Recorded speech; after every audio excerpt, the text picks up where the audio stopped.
The lazy dog days of summer are a great time for the mind to wander, and for some it wanders all the way to New Year's Day. It's certainly done so for the director of the Mummers Parade, Leo Dignam, of Philadelphia's Department of Parks and Recreation. He's considering shortening the route, and instead of running south to north from Oregon Avenue to Market Streets, it will run north to south, starting at City Hall and ending at Washington Avenue, effectively leaving South Philly out of the parade route. Joining us at the Mummers Museum on 2nd Street is our South Philly correspondent, Patsy. Patsy, thanks for being here. Thanks for having me, Dave. Patsy, Dignam says performers get nervous about the long march to City Hall for judging, and the reverse route will allow them to have a little more fun. I didn't realize the performers got nervous. Well, you know, it's very, very interesting. I find that all these sequins hide a mask of sadness.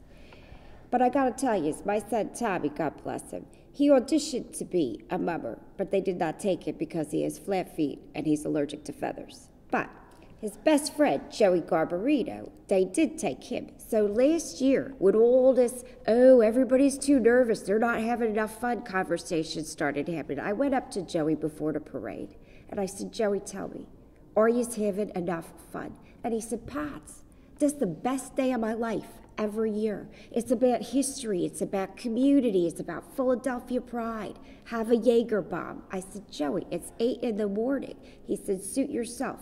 And then he put on his wig and blew on a little horn. It doesn't have to be a Jaeger bomb. Who knows what's in those hip flasks? Oh, Dave, now you're getting a little bit dangerous. We'll leave it at that. Hey, yes.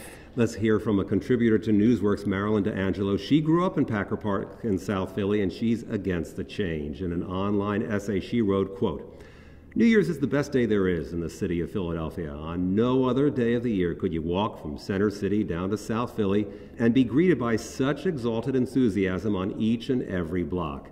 Patsy, has that been your experience on the parade? Dave, does exalted enthusiasm mean vomit?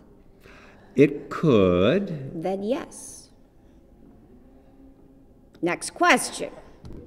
You're not going to vomit with this one, though. This is a naysayer, a woman named Dena Driscoll, also from South Philly. She operates a parenting blog. It's called bikeMAMAdelphia. Yeah. She sent us a tweet saying the parade is better off not coming through South Philly. Why? Well, because the crowds are so sparse. She told us how she went into labor New Year's Day.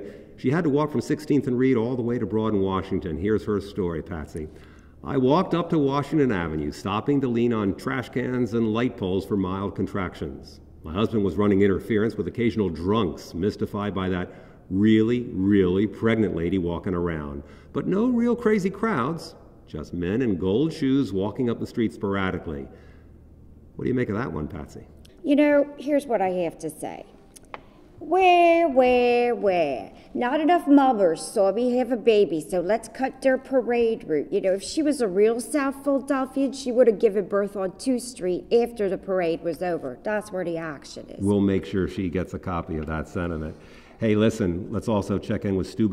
He reluctantly supports the change. Why? Because he says a smaller parade will be a more dense parade. Though he wrote, quote, many in South Philly are screeching like monkeys with their tails in a crocodile's jaw. You know, it's this kind of reporting that is just another example of why the Philadelphia Inquirer is having so many problems. Using a metaphor about monkeys and crocodiles for people in South Philadelphia. We don't have jungle animals in South Philadelphia. We don't even have trees.